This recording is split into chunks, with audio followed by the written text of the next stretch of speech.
Canada and the U.S. have yet to reach a trade deal. Canada is now dealing with a new separate tariff problem. China hit Canada with nearly 76% tariffs on canola seed, a tax that could crush the industry for Western producers. It's widely believed the move is in response to Canada's 100% tariff on Chinese electric vehicles imposed a year ago by the Liberals under Justin Trudeau. When asked about these tariffs, Conservative Party leader Pierre Poilievre accused the current Liberal government of ignoring the problem. I think we should look at ways we can penalize the regime in Beijing for targeting our farmers. And so far, Mark Carney has said nothing about the canola producers. It's like he doesn't care about Western Canadian producers. You know, I had my team check his Twitter account. He hasn't tweeted a single thing about canola, yet he's been able to tweet about International Cat Day. So isn't that nice? In the hours since Poilievre spoke this morning, the Prime Minister did post about the canola tariffs, saying Canada will engage in conversations with China while diversifying trade abroad. It is now time for the Power Panel. Let's bring in James Moore. He's a former Conservative cabinet minister. Cameron Ahmad is the former Director of Communications for Prime Minister Justin Trudeau. And Zain Velji is a campaign strategist. Cameron, I'm going to go to you first. What do you make of those accusations there from Pierre Poilievre in terms of how the current Liberal government has been dealing with this tariff issue with China? Well, okay.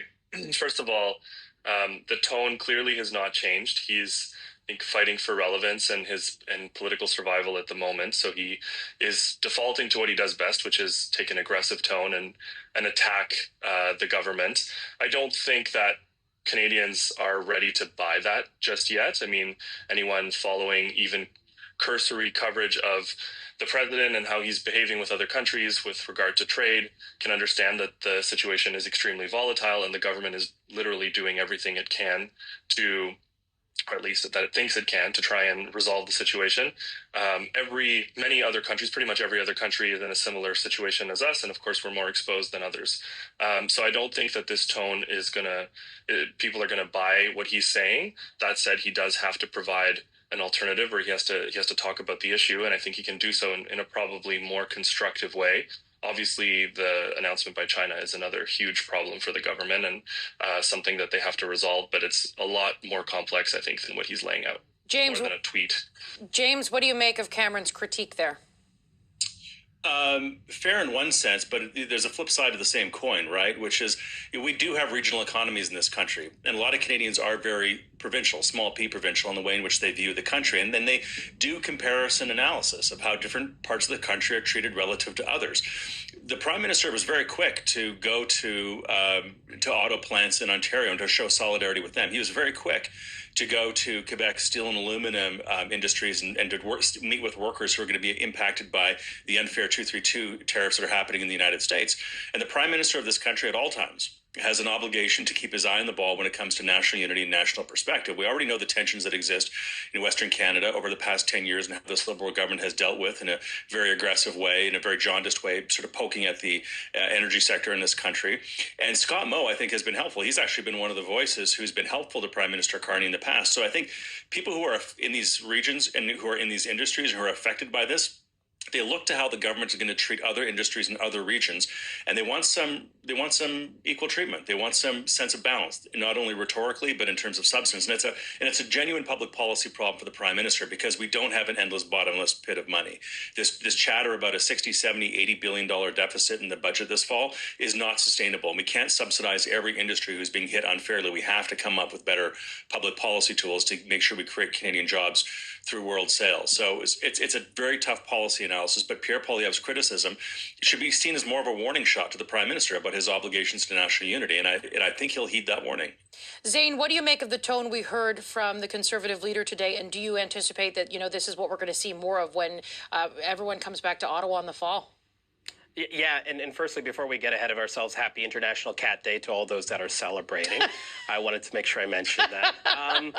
Yeah, we are, Katie. Like, Pierre Poilievre is Pierre Poilievre. As much as, people like me have been talking about the Pierre Poilievre rehabilitation plan for the last 3 years, it's not going to happen. And, I agree with part of what Cam's putting on the table, which is the tone that Pierre Poilievre has struck now during the election, last couple of years, it came back to bite him in this election. I think that is very much clear in the result of this election, in this very acute moment where the comparison to Trump was made. So, there might be something on tone.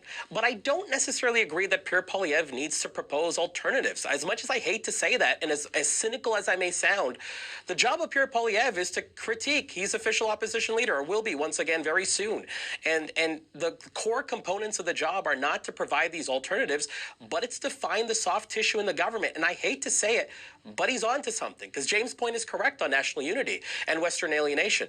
And in addition to that, he's on to something, Pierre Poilievre is, on the type of deal that Canada may ultimately get with Trump. Because if he keeps on this track, there's a very good chance that Pierre Poilievre lands or crystallizes a three-word slogan in and around a tariff-free deal. Because it's not just any deal we need with the U.S. Mark Carney's raised the bar so much in terms of what he's going to deliver that we need a good deal. This is not Keir Starmer signing the first deal available to him. Because this is dragged on and we've blown a few deadlines, Pierre Poilievre now has the ability to hold Mark Carney's feet to the fire to say we need a high-quality deal, arguably even a tariff-free deal. Is that an impossibly high standard? You bet it is, but that's the job of the soon-to-be, once again, official opposition leader, as much as I'm not a fan of one Pierre Poilievre. Cameron, how do you respond to both the point there made by James and Zane about, concerns around Western alienation?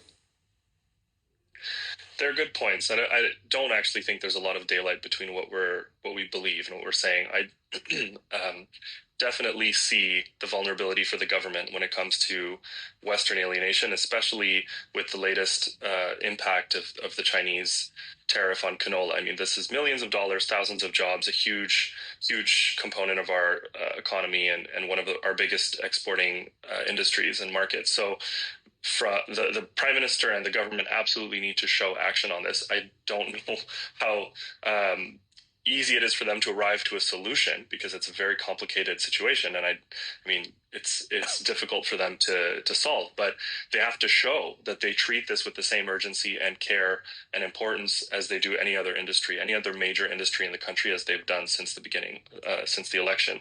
I just quibble a bit with what Zane's saying about the role of the official opposition. I mean, yes, that is what official oppositions do. That is what opposition parties do in every country, in every context, is they criticize.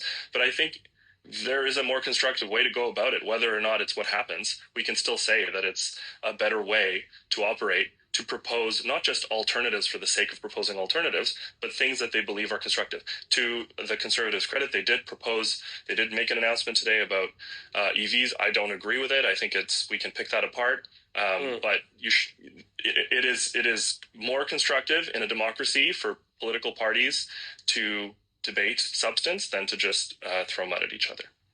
James, one thing that Cameron mentioned there, when we sort of take into the context of, dealing with the Chinese tariffs, this is not the first time China has gone after Canada's canola farmers. This is something that seems to sort of pop up, every once in a while. It happened during Justin Trudeau's government when, there was the lead up to the possibility of trade talks. From your perspective, what is it that the Carney government can be doing in this moment to try to deal with China? Should they be taking a look at the tariffs on Chinese EVs?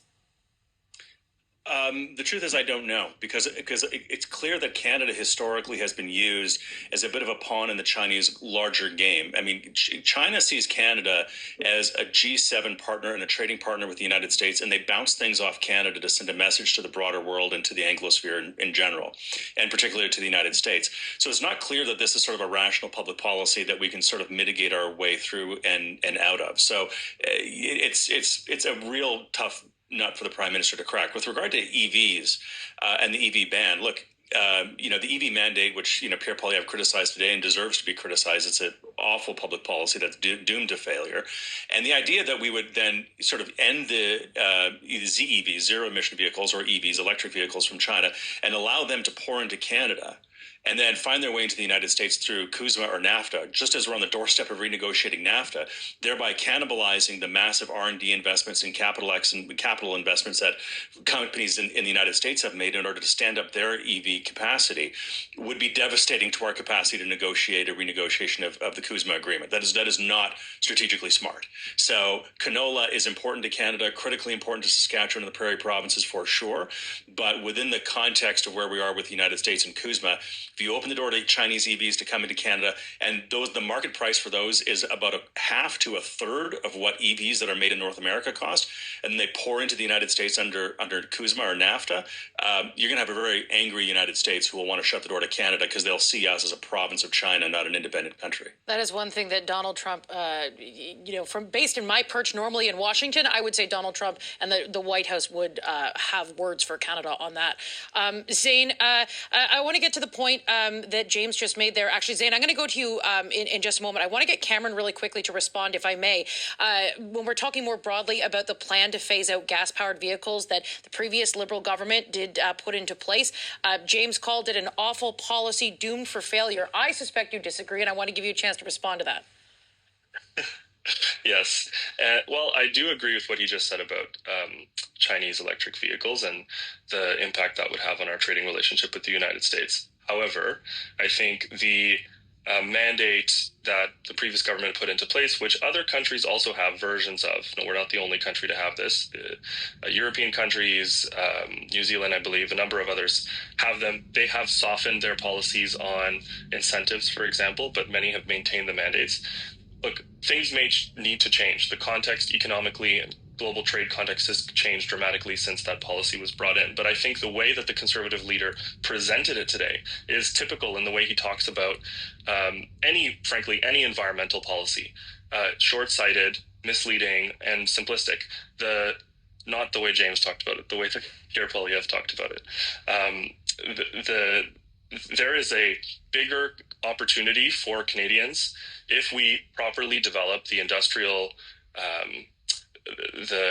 this industrial policy across the supply chain for electric vehicles, because we need to stay competitive, because we've already made so many huge investments in them, and because global EV sales are still accelerating around the world, not just in China, but in Southeast Asia, in Europe, in the UK, in South America, and India. So do we want Canada to have a long-term place in this growing important industry, or do we want to fall behind? Do we want to offer consumers more choice? Do we want to offer them better vehicles? Should we maybe tweak the policy and increase the incentives?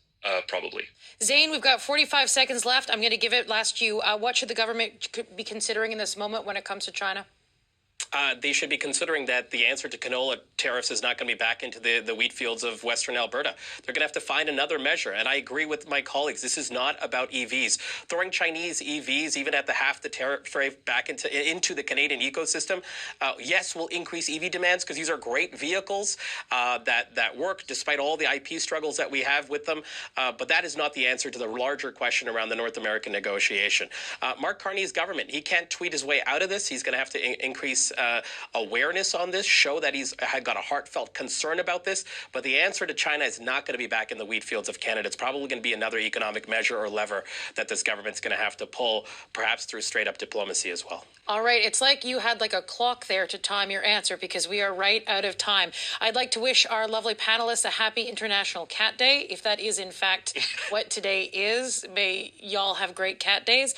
And I would just like to say thank you to the power panel, James Moore, Zane